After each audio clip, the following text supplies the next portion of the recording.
Yaitu Amerika Serikat, menyatakan tidak estimasi untuk tidak memberikan rudal Tomahawk kepada Ukraina.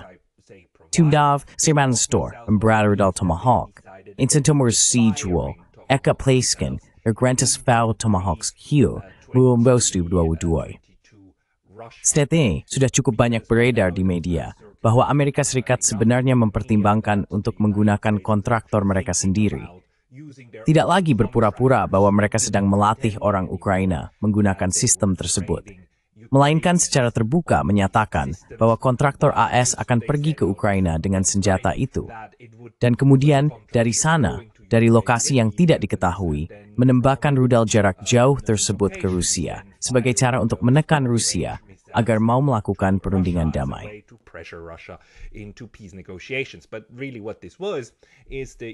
Namun sebenarnya, yang terjadi di sini adalah Amerika Serikat sedang bermain-main dengan gagasan untuk menggunakan kategori senjata yang lebih tinggi dan lebih kuat secara langsung oleh mereka sendiri.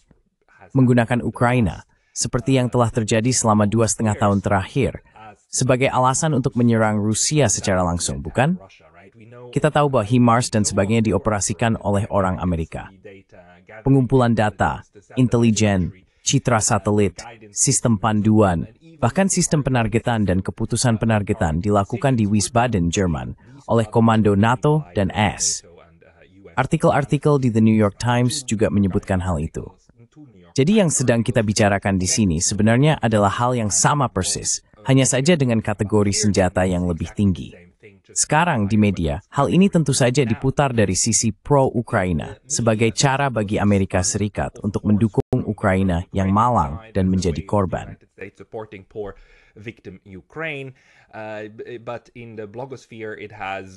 Namun di dunia blog, sudah sangat dipahami bahwa ini hanyalah versi terbaru dari sebuah eskalasi yang benar-benar berbahaya. Karena rudal Tomahawk tentu saja mampu membawa hulu ledak nuklir. Dan ini adalah salah satu tabu terbesar yang pernah ada, bahwa negara-negara adidaya akan saling menargetkan dengan rudal yang mampu membawa nuklir. Jadi secara keseluruhan, ini tentu merupakan sebuah eskalasi yang sangat besar. Dan cara narasi ini kini disajikan kepada kita melalui artikel seperti yang ada di CNN adalah bahwa Donald Trump entah bagaimana memutuskan untuk tidak melakukan eskalasi. Bahwa Trump memutuskan itu akan menjadi satu langkah terlalu jauh dan terlalu berbahaya. Namun saya ingin menarik perhatian Anda pada aspek lain dari hal ini, yang menurut saya adalah alasan sebenarnya mengapa keputusan ini diambil.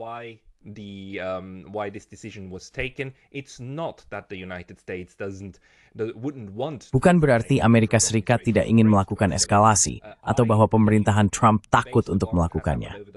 Saya percaya, berdasarkan apa yang telah terjadi selama beberapa minggu terakhir, dan sebenarnya selama beberapa tahun terakhir, bahwa kita telah sampai pada titik di mana pemerintahan, atau setidaknya sebagian darinya, harus menerima kenyataan baru.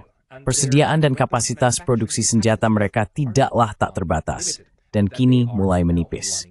Kami memiliki artikel lain, dan saya ingin menyoroti yang satu ini dari The New York Times, ketika Trump sebenarnya sedang mempertimbangkan untuk menyediakan rudal.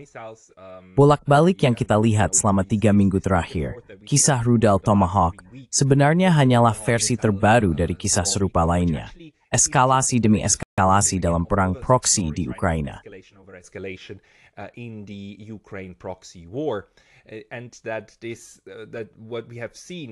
Yang telah kita lihat berulang kali adalah bahwa langkah-langkah eskalatif ini diambil, terutama oleh pemerintahan Biden, tetapi juga oleh Donald Trump, yang memiliki riwayat mencoba berbicara keras satu hari dan kemudian keesokan harinya mengatakan sesuatu seperti, "Tidak, saya ingin menghentikan pertumpahan darah." Sekarang, saya akan menunjukkan alasan mengapa saya mengatakan bahwa ini bukan faktor deeskalasi, melainkan faktor produksi militer yang memengaruhi keputusannya. Saya ingin menunjukkan salah satu dari beberapa pernyataan yang dibuat Donald Trump selama minggu lalu, di mana ia menimbulkan keraguan serius tentang apakah Tomahawk akan disediakan.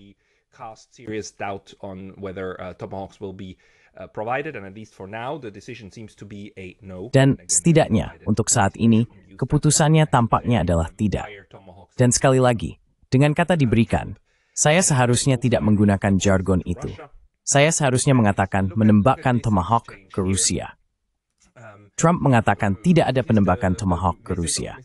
Sekarang, perhatikan pertukaran ini. Ini terjadi selama kunjungan Tuan Zelensky ke Gedung Putih 2 atau 3 hari yang lalu, pada hari Jumat minggu lalu, saat konferensi pers. Dengarkan saja bagaimana Tuan Trump membingkai situasinya. Kesulitan yang dihadapi Amerika Serikat terkait senjata ini, sistem Tomahawk. Apa yang akan terjadi jika Amerika Serikat berada dalam konflik dan kita membutuhkan Tomahawk?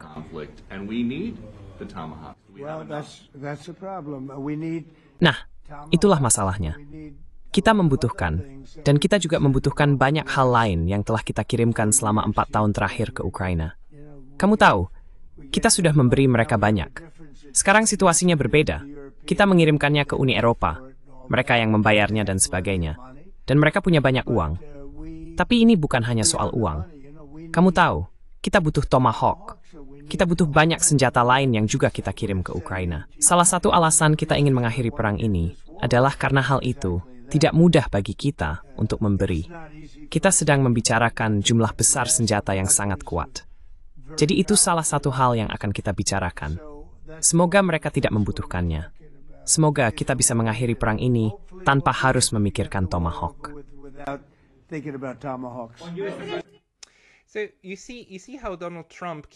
Jadi, kamu bisa melihat bagaimana Donald Trump terus berubah-ubah. Dari posisi, kita sudah punya semua yang kita butuhkan. Kita bisa memenangkan perang ini. Ukraina bisa memenangkan perang ini. Dan tentu saja, beberapa minggu lalu, dia sempat mengatakan dengan sangat terkenal, dalam sebuah unggahan yang sangat ironis, hampir sinis, bahwa Ukraina jelas bisa menang dan bahkan merebut kembali semua wilayah yang hilang pada tahun 2014, termasuk Crimea. Namun, sementara kita sekarang tahu bahwa kemungkinan besar itu tidak dimaksudkan secara serius, kita terus-menerus perlu bertanya-tanya bagaimana Amerika Serikat menilai kemampuannya sendiri. Dan kamu tahu, kaum neokonservatif terkenal, benar-benar terkenal, karena tidak peduli pada realitas dan hanya berasumsi bahwa kapasitas mereka tidak terbatas. Kemampuan mereka tidak terbatas, dan karena itu mendorong eskalasi tanpa batas.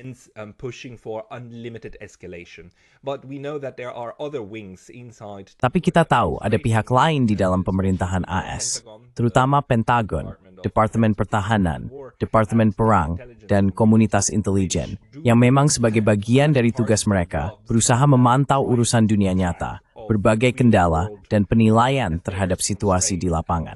Dan menurut saya, pada titik ini, Tuan Trump, lebih dari sekadar melalui percakapan telepon dengan Tuan Putin, sebenarnya telah diyakinkan di balik layar, setelah mendengar pernyataan ini, bahwa, ya, kita memang punya masalah, na persenjataan, kita punya masalah duksi. Dan sekarang sensitif berkori kepada di Chiang. Problem, and I would like to show you this now. I somehow don't think I think it's not a coincidence. Saya tidak berpikir ini kebetulan bahwa perubahan arah dalam cerita tentang Tomahawk ini terjadi sekitar 10 hari setelah Tiongkok mengumumkan pembatasan terhadap logam tanah jarang untuk hampir semua negara di dunia, terutama bagi produsen senjata Amerika Serikat. Saya sudah membahas hal ini dalam video lain sekitar seminggu yang lalu, dengan mengatakan bahwa ini adalah salah satu langkah kekuasaan terbesar Tiongkok sejauh ini. Secara singkat, Remager Remadisking, akan mengguritan apa yang disebut aturan prog langsing untuk rogam and sedate jengyo marathon. It's web perstored and itu prog to Danny with his Woodistin, namun within you to put forward progress itu fin methods sesuai. Will not be used in for weapons manufacturing. That is weapons manufacturing anyway. Itu adalah industri manufaktur senjata dimanapun, tetapi terutama tentu saja di Amerika Serikat. Dan mineral tanah jarang ini sangat-sangat penting. Izinkan saya membacakan dari artikel CSIS, lembaga think tank AS yang merangkum hal ini dengan sangat baik. Apa artinya? Secara singkat saja, agar kita memahami konteksnya. Unsur tanah jarang sangat penting bagi berbagai teknologi pertahanan, termasuk jet tempur F-35, kapal selam kelas Virginia dan Columbia, rudal Tomahawk, sistem radar, pesawat tak berawak Predator, dan seri bom pintar, Joint Direct Attack Munition. Pembatasan yang baru diumumkan ini merupakan langkah paling signifikan mera target sektornya tahasnya. Measures to date targeting the defense sector. Under the new rules starting on December 1st, Berdasarkan peraturan baru yang mulai berlaku pada 1 Desember 2025, perusahaan yang memiliki afiliasi apapun dengan militer asing, termasuk militer Amerika Serikat, sebagian besar akan ditolak izin ekspornya. Kementerian Perdagangan juga menegaskan bahwa setiap permintaan untuk menggunakan logam tanah, jarang untuk tujuan militer, akan otomatis ditolak. Bahkan sebelum langkah-langkah terbaru ini, basis industri pertahanan AS sudah menghadapi tantangan besar, dengan kapasitas produksi yang terbatas dan kemampuan yang terbatas untuk meningkatkan skala secara cepat guna memenuhi kebutuhan teknologi pertahanan yang meningkat. Pembatasan baru ini hanya akan memperdalam kerentanan tersebut. Sekarang, ini adalah masalah yang nyata. Now, this is a real problem, and to my mind, is. Dan bagi saya, dalam pandangan saya, itulah yang sekarang sedang menang di Washington. Realisme mulai muncul bahwa kapasitas Amerika Serikat, kapasitas murni dalam memproduksi senjata, mungkin menjadi masalah. Dan seperti yang kita tahu, ada dua aspek dalam hal ini.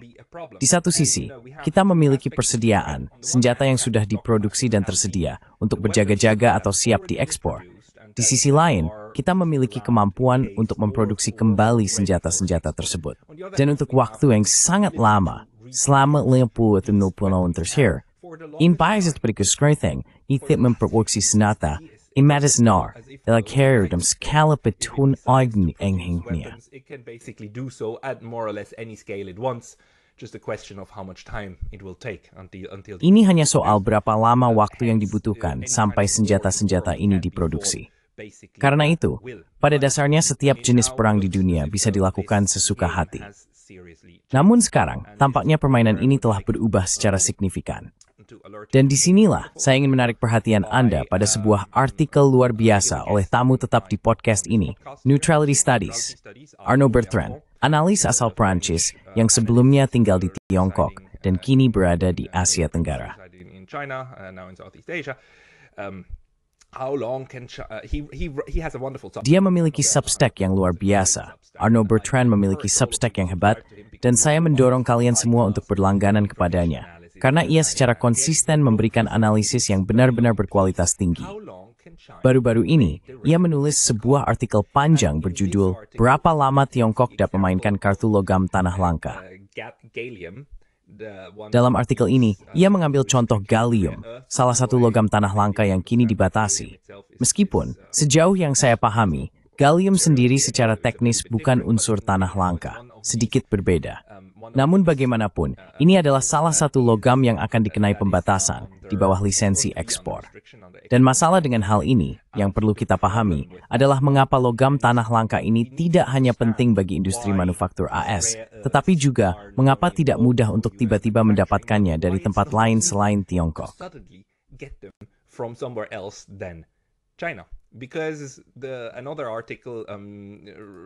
Artikel lain benar-benar merangkumnya dengan sangat baik, karena rare earths sebenarnya merupakan penamaan yang kurang tepat untuk logam-logam ini. Artikel tersebut menjelaskannya dengan bagus. Mereka seharusnya disebut tanah yang merepotkan. Masalahnya bukan karena jumlahnya sedikit di kerak bumi, jumlahnya banyak. Namun proses ekstraksinya benar-benar sangat sulit. Dan Arnaud Bertrand melakukan pekerjaan luar biasa dalam menunjukkan apa yang disebutnya ekor tikus. Something like kecil sendiri berkeliling dan ekstraknya. Itu sekilas orang yang berpikir, ilogam pording nang, nih. Because, like, on the face of it, you would think that, okay, it's a rare earth, right? You find a deposit, a gallium deposit, then you take some. Kamu menemukan sebuah deposit gallium, lalu kamu membawa sebuah backhoe dan beberapa pengebor. Kamu mengambil batu-batunya, menambahkan sedikit panas, dan kemudian gallium mengalir keluar. Nah, ternyata bukan begitu cara kerjanya. Dan itu juga bukan cara kerjanya untuk sebagian besar unsur tanah langka yang sulit diolah ini. Yang harus kamu lakukan, dan ada sebuah makalah yang sangat bagus yang menjelaskan hal ini, adalah bahwa sebagian besar unsur tanah langka sebenarnya merupakan produk sampingan dari ekstraksi logam lain yang lebih umum. Contoh untuk gallium adalah bahwa untuk memproduksinya, setidaknya dalam skala besar, kamu harus memproduksi aluminium. Gallium merupakan produk limbah, atau produk sampingan dari produksi aluminium. Or is a side product of aluminium production. So if you we follow this little graph Jadi, here, jika kita mengikuti grafik kecil ini, pertama-tama dilakukan penambangan. Lalu dalam proses penambangan tersebut, ketika mulai memurnikan bahan-bahan ini untuk sejumlah tertentu aluminium, Anda bisa mengambil beberapa per mil gallium dari proses itu. out of the process. Arnaud Bertrand menjelaskan hal ini dengan cukup baik. Pada satu titik, untuk menghasilkan 100 ton gallium, dibutuhkan industri aluminium yang sangat besar hanya untuk mencapai jumlah tersebut. Dan kita tidak sedang membicarakan rasio 1:100. Kita berbicara tentang sesuatu seperti 1:120.000 dalam hal produksi gallium terhadap aluminium. Saya harus mengatakan pada titik ini, cara untuk memverifikasi angka independen. I have no way of independently verifying these numbers. I did talk to another colleague who's been on. Saya berbicara dengan rekan lain yang pernah hadir di saluran ini sebelumnya, Jack Buffington, yang mengatakan bahwa secara keseluruhan gambaran ini benar, termasuk dalam hal rantai pasokan, tetapi kesulitan dalam mengekstraksinya agak dilebih-lebihkan. Namun demikian, apakah perbandingannya 1:120.000 atau 1:80.000? Faktanya tetap sama. Untuk memproduksi gallium dan untuk memproduksi unsur tanah jarang lainnya, Anda perlu memiliki industri logam utama untuk masing logam tersebut agar dapat mengekstraksi jumlah unsur tanah jarang yang wajar. Jadi sekali lagi, mengikuti diagram kecil ini, yang terlihat adalah bahwa Anda dapat memproduksi gallium. Gallium itu kemudian juga akan disimpan, dan sebagian darinya akan hilang dalam proses produksi apapun yang Anda lakukan. Terutama jika kita memikirkan produksi senjata, sangat sterit sistem beroth, dan senjata, remai step horsi flong, dawit hilmesut and it dambai. Which then recycling can happen and you can gain gallium back. But of course when we talk. Namun tentu saja, ketika kita membicarakan hal ini, kita juga membicarakan penerapannya pada ponsel dan produk TI lainnya, di mana ada kemungkinan untuk mendapatkan kembali sebagian gallium melalui daur ulang. Tetapi secara keseluruhan, untuk memenuhi permintaan ekonomi, dan memenuhi bukan hanya untuk mendukung kompleks industri militer, tetapi juga kebutuhan sipil, Anda memerlukan pasokan yang sangat besar. Anda memerlukan kapasitas produksi yang sangat besar. Dan Arnaud Bertrand kemudian menunjukkan bahwa untuk melakukan hal itu ada serangkaian hal yang harus tersedia. Misalnya, Anda memerlukan jumlah energi yang sangat besar.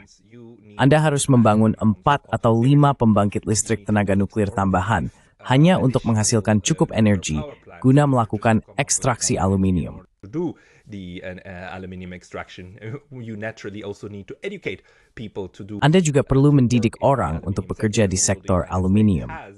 Dan meskipun Amerika Serikat memiliki industri aluminium, itu masih jauh dari cukup untuk memenuhi produksi indium gallium. Anda perlu meningkatkan kapasitas tersebut.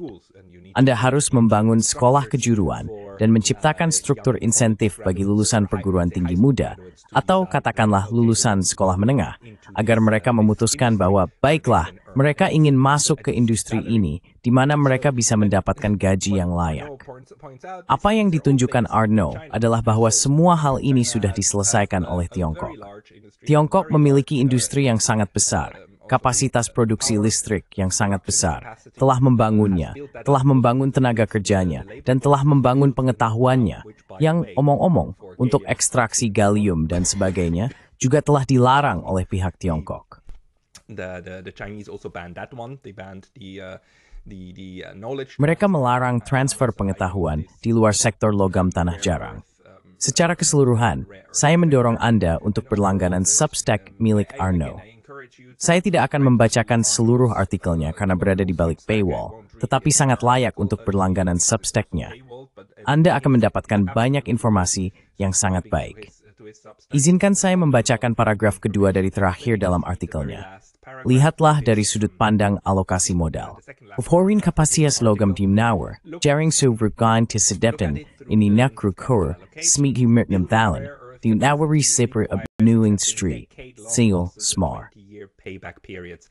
Extremely patient capital. Patient capital requires investors willing to accept long. Modal investasi sabar membutuhkan investor yang bersedia menerima jangka waktu panjang. jangka waktubilitas regulasi dan politik. Stabilitas memerlukan konsensus sosial bahwa manufaktur adalah hal strategis. Konsensus memerlukan kita kembali pada pendidikan, media, dan budaya. Jadi argumennya dalam arti tertentu adalah bahwa Amerika Serikat dengan cara dijalankan saat ini dan dengan struktur seluruh ekonominya, bagaimana ia telah difinansialisasi selama beberapa dekade terakhir dan telah memindahkan banyak kapasitas produksinya ke luar negeri, secara struktural memang tidak mampu memenuhi tuntutan yang diperlukan untuk memproduksi logam tanah jarang dalam skala besar. Sekali lagi, masalahnya bukan pada akses terhadap logam tanah jarang itu sendiri.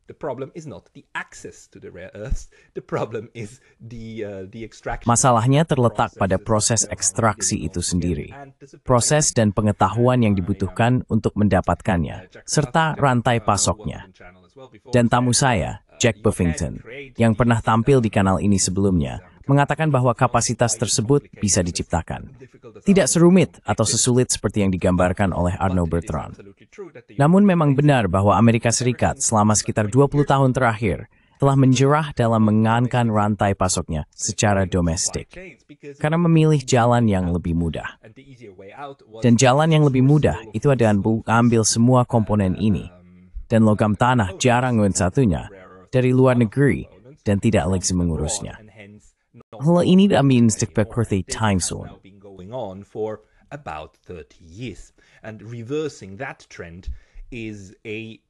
Dan membalikkan tren itu adalah tugas yang sangat besar yang harus dicapai, bukan? Jadi, jika masalah ini dinilai oleh orang-orang di Pentagon dan sebagainya sebagai hambatan struktural, maka itu akan semakin menjelaskan mengapa Amerika Serikat kini tiba-tiba menjadi lebih berhati-hati dan lebih melindungi persediaannya. Karena sekali lagi, satu hal adalah kapasitas untuk memproduksi barang-barang ini. Hal lainnya adalah seberapa banyak yang dimiliki.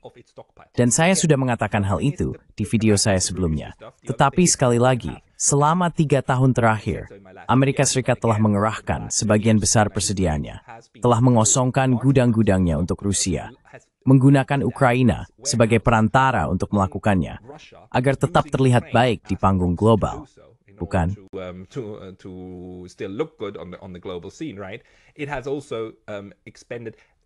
Amerika Serikat juga telah menghabiskan banyak sekali rudal, bukan Tomahawk tetapi sistem lain seperti HIMARS dan THAAD untuk Israel dalam perang 7 atau 8 front di Asia Barat. Dan Amerika Serikat sedang mempertimbangkan lebih banyak lagi medan konflik, termasuk tentu saja kemungkinan perang dengan Iran dan mungkin juga dengan Venezuela. Jadi semua ini mengarah pada kesimpulan logis bahwa Amerika Serikat mungkin perlu berhati-hati dengan seberapa banyak sumber daya semacam ini yang digunakan. Hal ini kemudian menimbulkan pertanyaan, berapa banyak sebenarnya rudal yang kita miliki? Apa yang sedang kita bicarakan di sini? Seberapa besar skalanya permainan angka ini? Karena saya tidak memiliki video itu sekarang, tetapi setelah pertemuan dengan Zelensky, ada konferensi pers lainnya. After the Zelensky meeting, there was another press conference, and Tidak, maaf. Setelah pembicaraan terakhir dengan Vladimir Putin, ada konferensi pers lain, dan Donald Trump dengan bercanda berkata, saya bertanya kepada Vladimir Putin, apakah Anda ingin saya mengirimkan Tomahawk ini, 1000 Tomahawk ke Ukraina? Dan tidak, dia tidak terlalu senang dengan itu. Lalu Trump berkata, 1000 Tomahawk.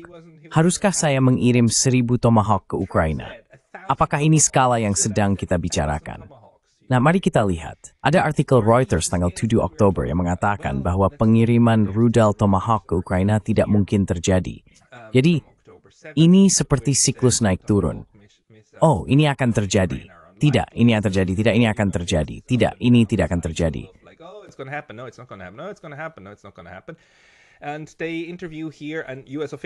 Dan di sini mereka mewawancarai seorang pejabat AS, pejabat yang tidak disebutkan namanya, yang menekankan bahwa tidak ada kekurangan senjata andalan, Tomahawk, senjata andalan.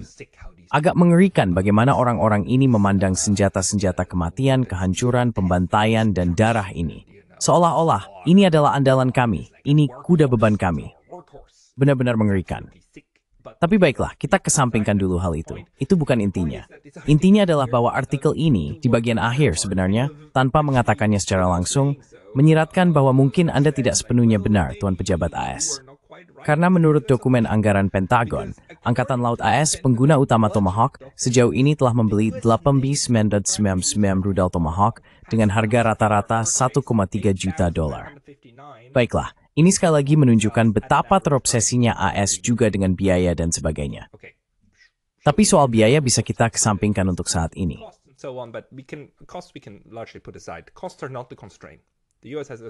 Biaya bukanlah kendalanya. AS memiliki mata uang berdaulat. AS dapat membeli banyak software, sebanyak yang mampu, bukan sebanyak yang diinginkan, tetapi sebanyak yang mampu. 80 main besimen. Ternyata, jika Anda mencari sedikit, Anda akan menemukan bahwa Tomahawk telah diproduksi sejak pertengahan 1980-an. Saya akan menunjukkan itu sebentar lagi dalam artikel lain. Selama 40 tahun terakhir, pada dasarnya sepanjang hidup saya sejauh ini, Angkatan Laut telah membeli total sekitar 9.000 rudal ini.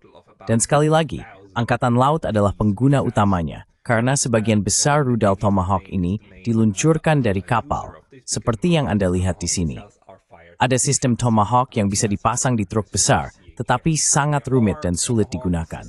Jadi mungkin, di every step riskat, Isnuk memutuskan tidak berikan Tomahawk ini. Karena mungkin, penilainya itu bahwa rudal tersebut sulit atau terlalu berbahaya untuk digunakan.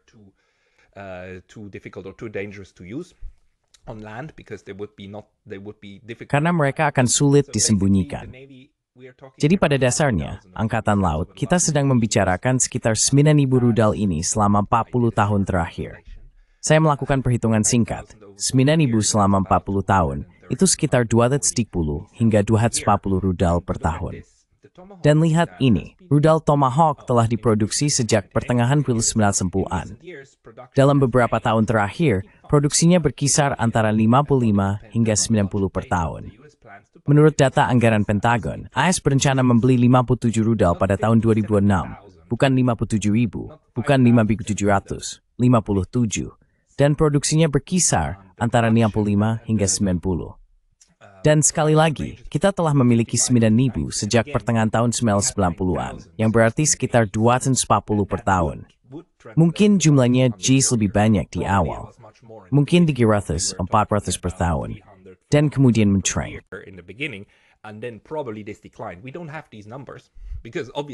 Kita tidak memiliki angka-angka ini karena jelas data tersebut bersifat sensitif dalam sistem pertahanan AS. Namun saya benar-benar yakin bahwa Pentagon memilikinya. Dan saya juga benar-benar yakin bahwa jika Presiden AS bertanya, berapa banyak benda sialan ini yang kita miliki, dia akan benar-benar mendapatkan angka yang tepat. Yang bisa kita lakukan di sini hanyalah menyimpulkan dari sumber-sumber sekunder. Namun menurut saya, produksi benda-benda ini menurun cukup banyak selama dekade terakhir, mungkin 2 dekade. Saya punya satu artikel lagi dari Responsible Statecraft yang juga menguatkan poin ini. Artikel ini berasal dari hampir setahun yang lalu, 11 November 2024. Mike Fredenberg yang menulisnya, dan Responsible Statecraft tentu saja adalah lembaga pemikir pro-perdamaian di AS, salah satu dari sedikit yang benar-benar anti-neokonservatif. Orang-orang di sana sangat baik, termasuk Tolifin misalnya.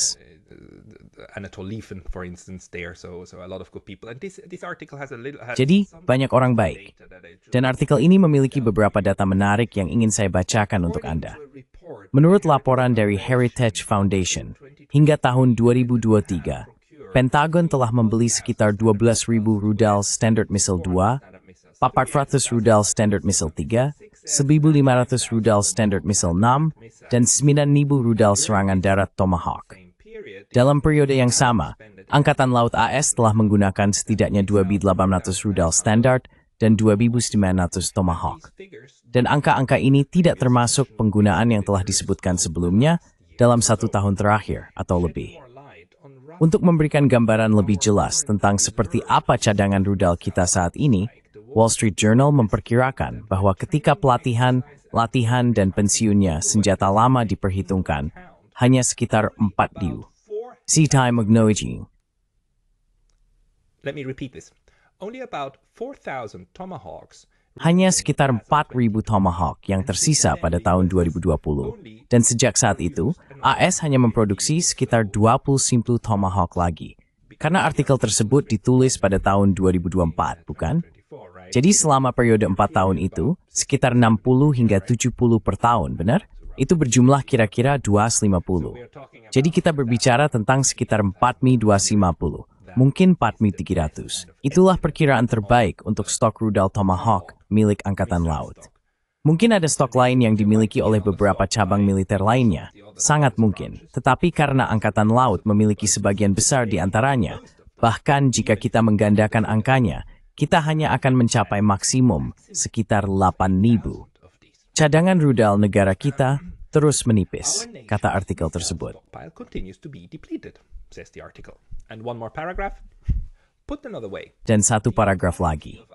Dengan kata lain, seluruh kapal perang Angkatan Laut kita, tidak termasuk paket 4 peluncur rudal pertahanan udara jarak pendek, dapat membawa sekitar 10.000 rudal dalam sistem peluncuran vertikal mereka yang dapat digunakan untuk pertahanan area luas atau serangan jarak jauh.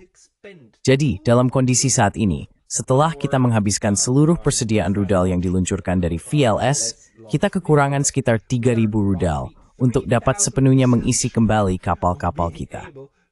Amerika Serikat kini memiliki lebih banyak kapasitas dalam tabung atau kanister untuk memuat rudal Tomahawk dan sistem rudal lainnya dibandingkan jumlah rudal yang sebenarnya dimiliki.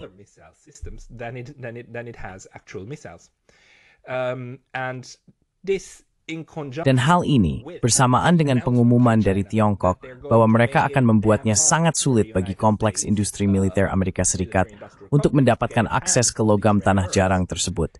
Ya, ini adalah kendala yang serius. Dan ini bukan kendala yang bisa diubah dalam 1 atau 2 tahun.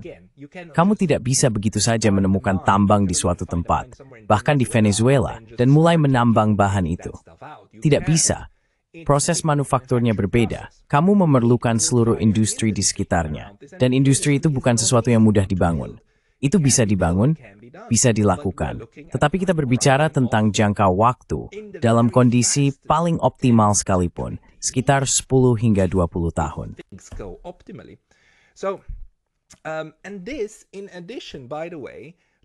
Dan hal ini, selain itu, juga berkaitan dengan masalah struktural lainnya, yaitu bahwa kapitalisme di Amerika Serikat telah meresap melalui kompleks industri militer dan menyatukan apa yang dulunya terdiri dari 12 atau 14 perusahaan yang memproduksi persenjataan AS. Sehingga kini, kita hanya memiliki 3 pemasok untuk persediaan senjata ini, Raytheon, Lockheed Martin, dan Boeing. Dan artikel ini menjelaskan masalah dari hal tersebut. Yaitu sekarang kita menghadapi kurangnya inovasi, kurangnya persaingan, segmentasi pasar.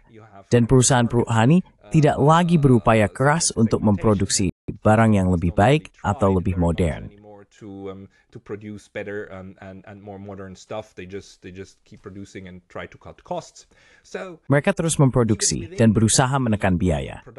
Jadi bahkan di dalam industri produksi dan kapasitas produksi AS ada hambatan struktural yang kini menghalangi upaya untuk menemukan jalan keluar untuk mencari cara menggunakan logam lain. Meskipun Arno Bertrand mengatakan hal itu mustahil karena sifat fisik dari logam tanah jarang ini sangat dibutuhkan. Namun, seperti yang kita tahu, kebutuhan adalah ibu dari inovasi, bukan? Jadi jika keadaan benar-benar mendesak, mahai jurigitu bersistem bersrenlat. Dua caverns, dan mesmapti witapu boy gasmi boborke thing bumazing. And we know that currently we've learned a lot through the last couple of wars, as horrible as it is, but we've learned that lot. Seiter, sebab kepun itu, dimajaskan kita permamer kini mungkin ng ihamder. Kita telah memperbaiki drone, dan tutla belajar bagaimana drone mengatin lang rudal. Jadi, jika Amerika Serikat benar-benar serius tentang hal ini, benar-benar merasa terancam oleh kapasitas produksinya dalam bidang persenjataan, maka yang perlu dilakukan adalah mengucurkan dana besar-besaran untuk penelitian dan pengembangan guna mencari cara menggunakan sesuatu selain sistem-sistem tersebut. Namun bahkan dengan begitu, kita berbicara tentang jangka waktu yang sangat-sangat panjang. Maksud saya, drone bukanlah jawaban untuk segalanya, bukan? Drones are not the answer to everything, right? We know that the hard power of the United States rests on. Kita tahu bahwa kekuatan keras Amerika Serikat bertumpu pada beberapa hal ini. Sebut saja infrastruktur warisan, termasuk tentu saja kapal selam, kapal induk, dan sebagainya. Namun semua itu masih merupakan alat proyeksi kekuatan yang sangat penting. Dan alat-alat ini bahkan hanya untuk memperbaiki, menjaga agar tetap beroperasi, dan membangun generasi berikutnya memerlukan pasokan dari rantai suplai yang telah kita bahas. Sekarang, ada satu artikel lagi di sini yang benar-benar memuji betapa inovatifnya sektor pertahanan AS dan sebagainya.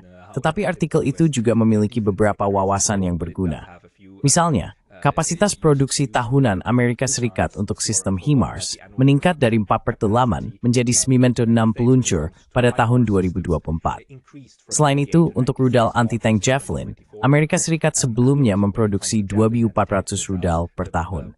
The United States used to produce 2,400 missiles per year. Lockheed Martin plans to increase capacity to 3,000. Lockheed Martin berencana meningkatkan kapasitas menjadi 3.960. Lalu artikel itu mengatakan betapa hebatnya hal ini, bukan? Coba lihat saja. Maksud saya, angka-angka ini tidaklah luar biasa besar. Dan peningkatannya, oke, tahun depan kita akan memproduksi 50% lebih banyak. Tentu 50% lebih banyak itu bagus untuk perusahaan manapun yang memproduksi sesuatu. Tapi jika kita berbicara tentang kekurangan serius dalam persediaan senjata AS dan upaya untuk mengisinya kembali, maka kita mungkin memperkirakan peningkatan 10 kali lipat yang dibutuhkan, bukan hanya 50% lebih banyak. Dan tampaknya ini adalah batas kapasitas saat ini, karena sekarang pun barang-barang ini bisa dijual, bukan? Jadi mengapa tidak memproduksi lebih banyak jika bisa? Listin, might know, you vet to red simbrelling, tust, eta gortiganis step to drink. Feasible. You cannot just crank it up. You cannot just build like 10 more factories and Kamu tidak bisa begitu saja membangun 10 pabrik lagi, lalu memproduksi 10 kali lebih banyak senjata ini, karena tidak memiliki tenaga kerja, tidak memiliki energi, dan tampaknya juga tidak memiliki sumber daya untuk melakukannya. Satu kutipan lagi di sini. Lockheed Martin mengatakan bahwa lonjakan produksinya bukan hanya untuk memenuhi permintaan saat ini, tetapi juga untuk membentuk basis industri pertahanan bagi konflik di masa depan. Perusahaan ini berinvestasi besar-besaran dalam otomatisasi, manufaktur canggih, dan rantai pasokan yang tangguh untuk memastikan skalabilitas cepat dan output yang berkelanjutan dalam jangka panjang. Lockheed Martin mengirimkan pada kecepatan yang relevan, didukung oleh kekuatan manufaktur Amerika dan basis industri pertahanan yang tangguh. Setiap kali orang mengeluarkan omong kosong PR seperti ini, kecepatan yang relevan, kamu tahu ada masalah di baliknya. These referring to Bersenuk Tank Growth Relevant. These numbers are not speed of relevance. These numbers are speed of probably. Angka-angka ini menunjukkan kecepatan krisis rantai pasokan. Anda menghadapi masalah serius dalam kapasitas produksi, dan Anda mencoba menggunakan kata-kata indah untuk menutupi kenyataan pahit, yaitu bahwa sekarang Anda benar-benar berada dalam situasi sulit. Anda bisa memproduksi lebih banyak jika bisa, tapi Anda tidak bisa, karena ada kendala fisik. Ini bukan soal uang, bukan soal seberapa banyak yang Anda keluarkan. Ini soal bagaimana Anda mendapatkan akses ke sumber daya tersebut, termasuk tenaga kerja, orang-orang yang benar-benar bekerja di bidang ini. Jadi bagi saya, untuk menyatukan semuanya, hal ini juga menjelaskan reaksi dari pihak Rusia. Karena selama 1 atau 2 minggu terakhir, kita banyak membicarakan hal ini juga, terutama di dunia blog. Mengapa Rusia tidak bereaksi dengan lebih marah?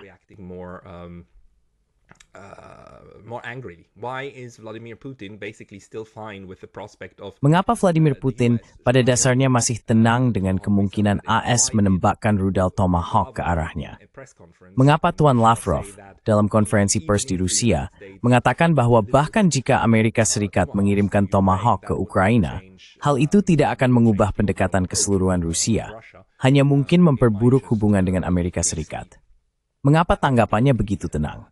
Nah, jika mereka memahami hal ini, dan jika mereka sudah berbicara dengan pihak Tiongkok, yang saya kira memang sudah, maka yang bisa kita simpulkan sekarang adalah mungkin ada strategi di baliknya. Sesuatu seperti, baiklah, kalian punya 4.000 dari benda itu, mungkin 6.000. Silakan, kirim saja, tembakkan juga. Kalian sudah menembakkan begitu banyak ke arah kami. Kami bisa menyingkirkannya, kami bisa menahannya. Dan setelah itu, kalian akan berada pada posisi yang lebih lemah.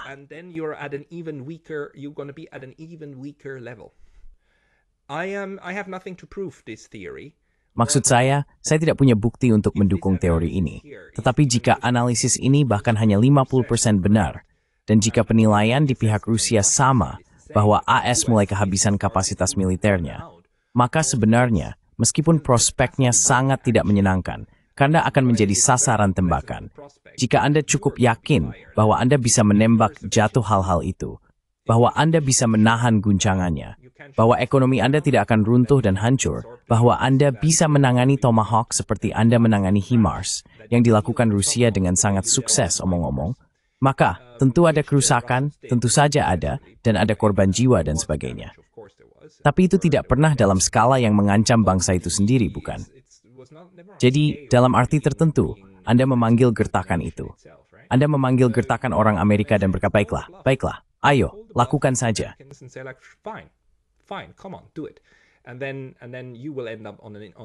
Dan kemudian Anda berakhir di atas dasar yang bahkan lebih lemah. Tampaknya Donald Trump benar-benar memahami hal ini, terutama ketika kita melihat beberapa pernyataannya. Ia juga mengatakan hal serupa dalam wawancara TV dengan stasiun-stasiun AS, bahwa mungkin inilah sayap yang kini menang. Sekali lagi, kaum neokonservatif tidak akan pernah mengakui hal ini. Mereka akan terus mendesaknya untuk terus mengirimkan segalanya ke Ukraina, bahkan ketika silo-silo benar-benar kosong, bahkan ketika gudang-gudang tidak memiliki apa lagi.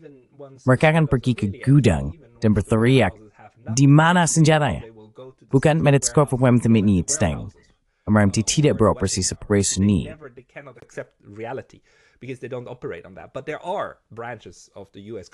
Namun, ada cabang pemerintahan AS yang bekerja berdasarkan kenyataan.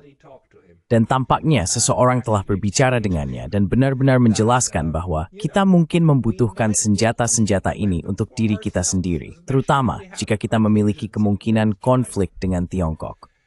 Sekarang, sekali lagi saya sudah mengatakan ini di video terakhir saya, tetapi terima kasih, Tiongkok, karena telah membuat jauh lebih sulit bagi Amerika Serikat untuk memproduksi barang-barang ini. Saya tidak berpikir kompleks industri militer AS akan berhenti begitu saja. Sama sekali tidak. Ada cukup banyak cara untuk menghadapi situasi ini. Salah satunya adalah inovasi. Yang lainnya tentu saja penyelundupan. Kita bahkan mungkin memiliki armada bayangan yang membawa logam tanah jarang ke Amerika Serikat. Bukan begitu?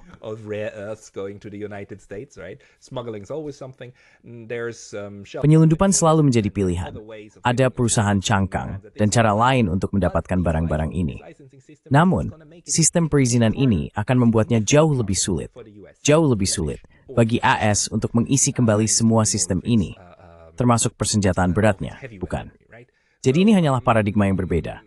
Paradigma lama adalah, apapun yang ingin diproduksi oleh Amerika Serikat bisa dilakukan, dan di sisi dikemarin Nepal serta sebagian dibutuhkan. Paradigma baru adalah ada batasan nyata, dan batasan itu tidak akan hilang dalam waktu dekat. Mungkin akan ada kebutuhan yang strategis dan sangat hati-hati.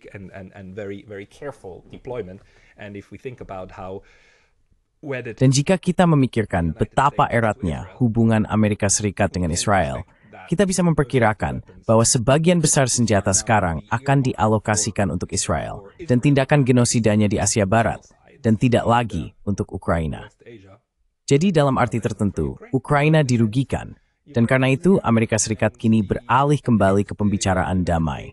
Saya hanya ingin perdamaian, saya ingin pembunuhan berhenti, dan sebagainya. Seperti yang terus dikatakan Brian Berletic dari The New Atlas, setiap kali AS menemui jalan buntu, mereka berpura-pura tertarik pada upaya diplomatik, tetapi sebenarnya hanya untuk mempersiapkan diri kembali dan kemudian menyerang lagi. Namun kali ini, proses mempersiapkan diri itu mungkin akan memakan waktu jauh lebih lama dari sebelumnya. Saya akhiri sampai di sini. Terima kasih banyak atas perhatian Anda. I'll leave you with that. Thank you very much for your attention.